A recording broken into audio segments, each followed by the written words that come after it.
भाजपा बुरी पार्टी है, अगर आरएसएस देश को बर्बाद कर रही है, अगर भाजपा ने ये मन ठान लिया है कि भाई हम देश में संविधान रहने नहीं देंगे, तो कांग्रेस ने क्या ठाना, आम आदमी पार्टी ने क्या ठाना, ममता बनर्जी ने क्या ठाना, नीतीश कुमार ने क्या ठाना, तेजस्वी यादव ने क्या ठाना, स्टालिन ने क्या ठाना, ने भी टीआरएस का नाम रख दिया बीआरएस। बात समझ रहे हैं? मैं भारत की पार्टी बनने जा रहा हूं, लेकिन ये सारी पार्टियां, सिर्फ ओवैसी साहब को कहोगे बी टीम, तुम लोग तो सी टीम हो, कैरेक्टरलेस टीम बन रहे हो। इस देश को बर्बाद करने में इतिहास लिखा जाएगा कि जब देश में सारे आम लोगों का मानना था 65-70% भारत की जनता भारतीय जनता पार्टी की नीतियों का विरोध कर रही है, उसके बावजूद भी भारतीय जनता पार्टी अगर जीत रही है तो यह टीएमसी की वजह से जीत रही है, यह आरजेडी की वजह से जीत रही है, यह बीएसपी की वजह से जीत रही है, यह समाजवादी पार्टी की वजह से जीत रही है, यह कांग्रेस की वजह से जीत रही है। बहन जी ने कह दिया मैं अकेला लड़ूंगी, एक विधायक जिता न पाई और अकेले लड़के कितना तीर मार लेंगी, जरा हमको बता दीजिए। ममता बनर्जी ने बयान दिया अभी परसों कि मैं अकेले लड़ूंगी चुनाव। भाई आप अकेले लड़ोगे, बीच में बेवकूफ कौन बनेगा, दलित और मुसलमान?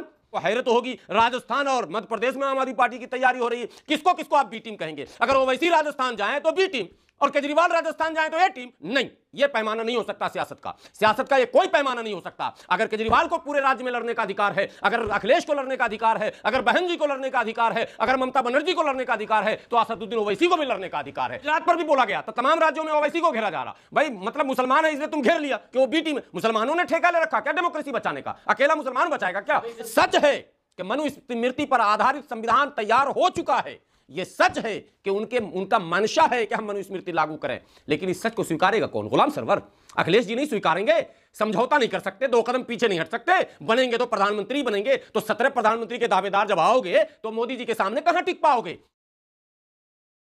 8 विपक्षी दलों ने लेटर लिखा प्रधानमंत्री को और कहा कि जो संस्थान है उनकी कार्रवाई हो रही है गलत तरीके से, दबाव बनाया जा रहा है, चाहे वो सीबीआई हो या बाकी चीज़ हो। तुरंत अगले दिन ही रेड पड़ जाती है। कैसे देखते हैं पूरे मामले? देखिए, ये दुर्भाग्यपूर्ण है कि भावनाओं से ग्रसित होकर या व्यक्तिगत किसी से बदले की नीयत से किसी एजेंसियों का कोई इस्तेमाल करे, कोई भी सरकार हो, ये लोकतंत्र के लिए अच्छी बात नहीं है।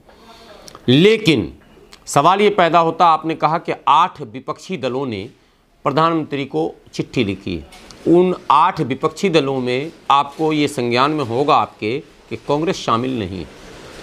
उन 8 विपक्षी दलों में कांग्रेस शामिल नहीं है।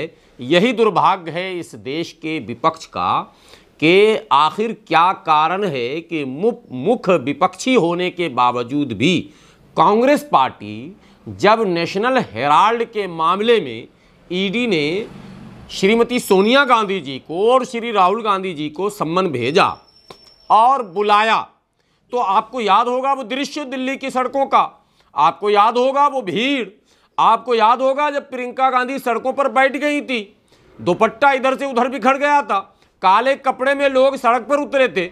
आरोप ये लगाए गए थे कि ईडी का, सीबीआई का और तमाम एजेंसियों का गलत इस्तेमाल सरकार कर रही है।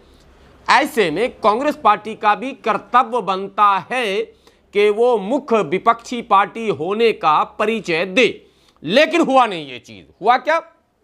8 पार्टियों ने लेटर लिखा, कांग्रेस उसमें शामिल नहीं हुई, ये खबर।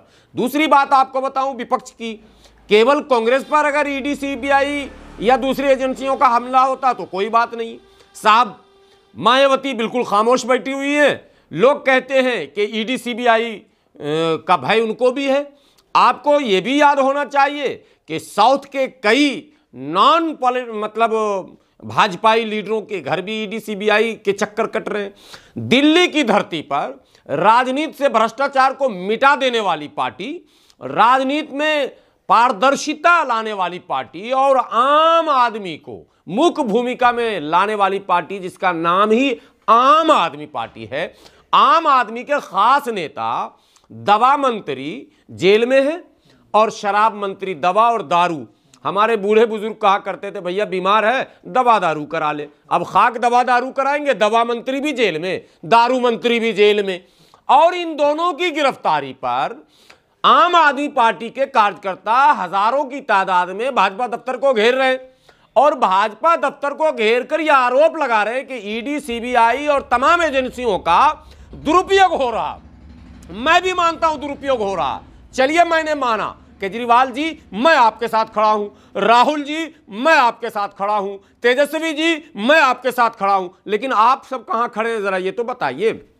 आप लोग कहां खड़े हैं? ममता बनर्जी, टीएमसी, ममता बनर्जी के भतीजे अभिषेक बनर्जी के घर छापा मारी, उनकी बहू के घर छापा मारी, उनके नेताओं खास मंत्री जो थे, उनके खास मंत्री, उनके घर से करोड़ों रुपए 2-2 हजार के गुलाबी नोट निकले, सब कुछ हो गया।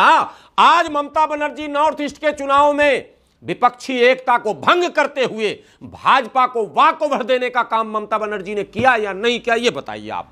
सच बोलना अपराध हो जाएगा।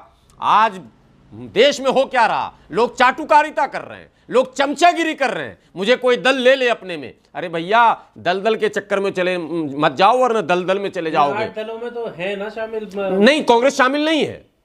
पश्चिम बंगाल की मुख्यमंत्री, मैं अब आ रहा हूं वहीं ला रहा हूं। कांग्रेस शामिल नहीं है तो ममता शामिल है, ममता शामिल है तो कांग्रेस नहीं है, कांग्रेस है तो केजरीवाल नहीं है। अरे भैया संकट देश पर है ना, संकट समाज पर है ना, संकट संविधान पर है ना, तो संविधान को बचाने की जिम्मेदारी सबकी है या अकेले एक की है, ये बताओ।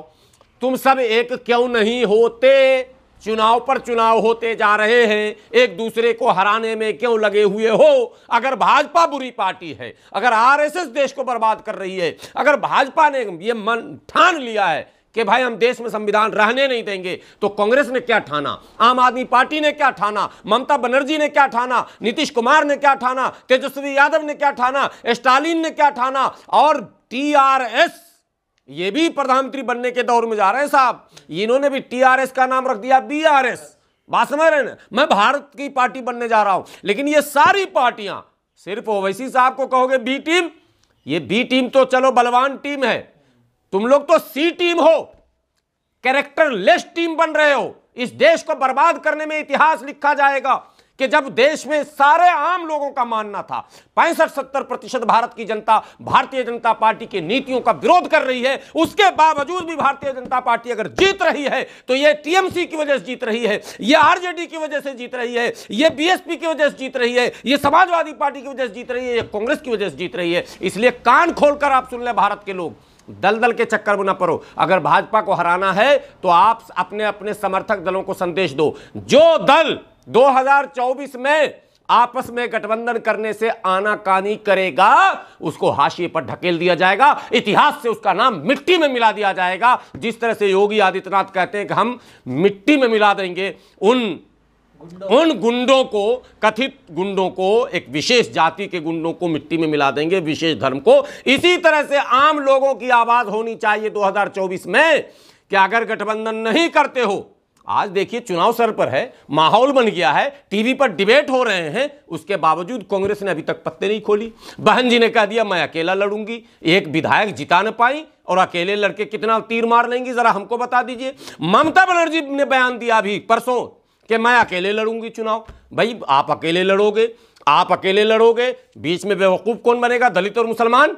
इन दोनों को बेवकूफ बनाने के लिए ये सारी पार्टियां सब अलग अलग जब लड़ोगे तो फिर भाजपा को कैसे हराओगे? जरा हमको फार्मूला बताओ। भाजपा को कोई हरा नहीं सकता 2024 में, और भाजपा को हारना भी नहीं चाहिए। अब नई बात मैं कह रहा हूं, क्यों हारे? क्यों कि जब आंदोलन चला था, जब तिलक तराजू का दौर था, जब DS4 का नारा था, तब ये नहीं कहा गया था कि दौलत जमा करो। कांशीराम चंदा करते थे, घर घर से अनाज लेते थे, पैसे लेते थे, गांव गांव घूमते थे। बसपा के कार्यकर्ता रोटी, रूखी रोटी और सूखा चूड़ा, कम्युनिस्ट के कार्यकर्ता सूखा जो है वो चूड़ा जिसको बिहार में हम लोग कहते हैं मुढ़ी, वो खा के सत्तू फाँक कर लोगों ने संगठन खड़ा किया, कैडराइज किया है, अब समाज को तैयार किया। और जब समाज तैयार हो गया तो इन नेताओं ने क्या किया? इन नेताओं ने समाज के साथ धोखा किया, इन नेताओं ने दौलत जमा किया, इन नेताओं ने अपनी संपत्ति बनाई, अरे अपनी प्रॉपर्टी बढ़ाई। तो भैया जब प्रॉपर्टी और संपत्ति बढ़ाओगे तो सीबीआई तुम्हारे दरवाजे जाएगी, गुलाम सरवर के दरवाजे क्यों आएगी? गुलाम सरवर के पास तो कुछ है ही नहीं। जो लोग समाज में काम कर रहे हैं, नीतीश कुमार के पास सीबीआई क्यों नहीं जाती? लालू जी के पास क्यों जाती? नीतीश कुमार ने अपनी संपत्ति नहीं बनाई, नीतीश कुमार ने प्रॉपर्टी नहीं बना किया, नीतीश कुमार ने अपने खानदान के लोगों को लाभ नहीं दिया, नीतीश कुमार ने रिश्वत लेकर किसी को पद नहीं दिया, नीतीश कुमार पैसा लेकर टिकट नहीं देता। इसलिए नीतीश कुमार के पास कोई ईडी, फीडी, सीबीआई, डीबीआई कुछ नहीं जा सकता, जा ही नहीं सकता। इसलिए नीतीश कुमार को कोई घेर नहीं सकता। यह सीखने का मामला है कि आप धन जमा करने में पड़ जाते, आप चले देश बदलने, देश तो बदला नहीं, आपके हालात बदल जा रहे हैं। केजरीवाल चले थे देश बदलने, केजरीवाल चले थे राजनीति बदलने, आज करोड़ों अरबों में इनके टिकट बिकने लग गए, आज करोड़ों संपत्ति ये जमा करने लग गए, आज शराब की नई नई पॉलिसी लाकर और माफियाओं के हाथों में पूरा सिस्टम देकर आप पैसे का खेल खेल रहे हैं। तो सीबीआई आपके दरवाजे नहीं जाएगी तो किसके दरवाजे जाएगी, ये तो बताइए साहब। इसलिए दो बातें हैं, देश को समझनी है। लोग कहते हैं आपका व्यू क्या है, आप किसके पक्ष में? अरे मैं जनता की बात कर रहा हूं, मैं किसी नेता के पक्ष की बात नहीं कर रहा हूं। मैं साफ जनता को कह रहा हूं कि देश में अगर संवैधानिक व्यवस्था बनाए रखना चाहते हो, अगर देश में लोकतांत्रिक व्यवस्था बनाए रखना चाहते हो, अगर देश में बाबा साहब अम्बेडकर के द्वारा दिए गए उन संविधान को सर्वोपरि रखना चाहते हो और उस व्यवस्था को मजबूत करना चाहते हो, तो आपको अपने दल यानी अपनी जाति के मोह से भी आगे बात करना होगा। अगर मोह माया में आप रहेंगे तो माया में दोनों गए, न इधर के रहेंगे न उधर के रहेंगे, और 2024 में फिर हाथ मलते रहेंगे। 2019 में भी कहा जा रहा था कि ये आखिरी चुनाव है, अब चुनाव नहीं होगा। संविधान संकट में कितने चुनाव हो गए देश में, अभी विधानसभा के लगातार चुनाव हो रहे हैं, फिर 24 में भी चुनाव होंगे। फिर यह अफवाह फैलाया जा रहा कि अब चुनाव नहीं होगा, अब आरएसएस ने कह दिया उनका 100 साल पूरा होने वाला 25 में, अब मनुस्मृति लागू होगी। यह सच है कि मनुस्मृति पर आधारित संविधान तैयार हो चुका है, यह सच है कि उनका मंशा है कि हम मनुस्मृति लागू करें, लेकिन इस सच को स्वीकारेगा कौन? गुलाम सरवर, अखिलेश जी नहीं स्वीकारेंगे, समझौता नहीं कर सकते, 2 कदम पीछे नहीं हट सकते। बनेंगे तो प्रधानमंत्री बनेंगे, तो 17 प्रधानमंत्री के दावेदार जब आओगे तो मोदी जी के सामने कहां टिक पाओगे? मोदी जी के सामने 1 to 1 का खेल होगा, 1 के सामने 1। एक मोदी जी हैं तो उनके सामने एक दूसरा खड़ा हो, चाहे वो नीतीश कुमार जी खड़े हों, चाहे शरद पवार जी खड़े हों, चाहे ममता बनर्जी खड़ी हों, चाहे अखिलेश खड़े हों, नेता एक हो, सबको उनके पीछे खड़ा होना पड़ेगा। ऐसा फार्मूला लाना ही पड़ेगा, वरना ईडी सीबीआई आपको एक एक करके ऐसी जगह पहुंचा देगी जहां से वो धन जो जमा किए हो ना, वो भी आपके आल औलाद के काम नहीं आएगा। वो दिन याद रख लेना, धन जमा करने वाले नेताओं से कह रहा हूं मैं, वो दिन याद कर लेना। आपकी सारी संपत्ति को अगर सरकार सीज न कर ले, अगर आपकी सारी संपत्ति को सरकार जो है जब्त न कर ले, तो आप कहना कि कोई गुलाम सरवर पगला दीवाना कह रहा था। मैं देख रहा हूं दूर तक, सरकार की मंशा है, सरकार की नीयत है, और इस नीयत का विरोध भी नहीं किया जा सकता। अगर बहन जी की सारी संपत्ति को जब्त कर ले, विरोध नहीं किया जा सकता। अगर लालू जी की सारी संपत्ति को जब्त कर ले, विरोध नहीं किया जा सकता। अगर केजरीवाल की सारी संपत्ति को जब्त कर ले, ममता बनर्जी की सारी संपत्ति को जब्त कर ले सरकार, विरोध नहीं किया जा सकता। क्यों?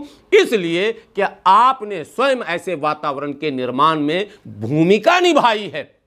क्या आवश्यकता थी बहन जी को प्रेस कॉन्फ्रेंस करके ये कहने का, मैं अकेला लड़ूंगी? मोदी जी को आप संदेश दे रही हैं कि आप घबराइए मत, मैं अकेले लड़ूंगी, मेरी तरफ सीबीआई को मत भेजिएगा, मैं आपका काम कर दूंगी। ममता बनर्जी को क्या जरूरत पड़ी ये बयान देने की, जब विपक्षी एकता की बात देश में हो रही है, जब तमाम एक दूसरे से मुलाकातों का दौर चल रहा है, जब अखिलेश यादव अभी स्टालिन से मिलकर आए, अभी टीआरएस के लीडर से मिलकर आए, अभी तमाम लोगों से नीतीश कुमार मिलकर आए, यही ममता बनर्जी अभी पिछले साल 2019 से पहले भारत के तमाम विपक्षी नेताओं को अपने पश्चिम बंगाल में जुटाकर एक बड़े मंच पर यह बोली थी कि हम एकता करना चाहते हैं। आप एकता किस तरह से करना चाहते हो, जरा हमें वो तो बता दो। एकता ऐसे होगा कि आप ऐलान दोगे अकेला अकेला?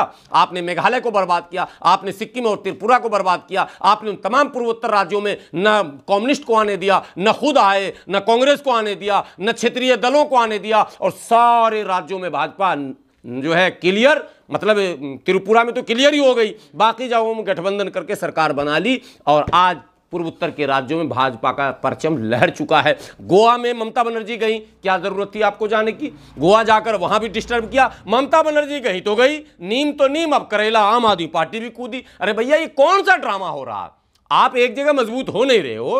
पहले यहां शराब 2-4 बोतल और पी लेते, सिसोदिया जी फ्री में दे रहे थे, सारे आम आदमी पार्टी वाले को पहले भरपूर बोतल पिला देते, फिर गोवा भेजते। गोवा में तो पहले से सस्ता था, लेकिन पहले ही गोवा भेज दिया, भाजपा की वहां भी सरकार बन गई। फिर ये जो है अब आंध्रा और कर्नाटका में तैयारी हो रही है आम आदमी पार्टी की। आपको हैरत होगी, राजस्थान और मध्य प्रदेश में आम आदमी पार्टी की तैयारी हो रही है। किसको किसको आप बी टीम कहेंगे? अगर ओवैसी राजस्थान जाए तो बी टीम, और केजरीवाल राजस्थान जाए तो ए टीम। नहीं, ये पैमाना नहीं हो सकता सियासत का। सियासत का ये कोई पैमाना नहीं हो सकता। अगर केजरीवाल को पूरे राज्य में लड़ने का अधिकार है, अगर अखिलेश को लड़ने का अधिकार है, अगर बहन जी को लड़ने का अधिकार है, अगर ममता बनर्जी को लड़ने का अधिकार है, तो असदुद्दीन ओवैसी को भी लड़ने का अधिकार है। डेमोक्रेसी तो ये है। और अगर गुजरात को लेकर भी बोला गया, गुजरात पर भी बोला गया, तो तमाम राज्यों में ओवैसी को घेरा जा रहा। भाई मतलब मुसलमान है इसलिए तुम घेर लिया कि वो बी टीम। मुसलमानों ने ठेका ले रखा क्या डेमोक्रेसी बचाने का? अकेला मुसलमान बचाएगा क्या? एक साथ क्यों नहीं आते? आप सब आइए। अगर आपको लग रहा है लोकतंत्र प्यारा है, देश प्यारा है, राष्ट्रवाद और भारत और ये, तो सबको आना होगा। अंतिम बात ये बता दूं कि अगर विपक्षी एकता नहीं हुई तो किसी कोरे कागज में लिख लेना 2024 में भारतीय जनता पार्टी को कोई माई का लाल पटखनी नहीं दे सकता। Subscribe now and press the bell icon. Never miss an update.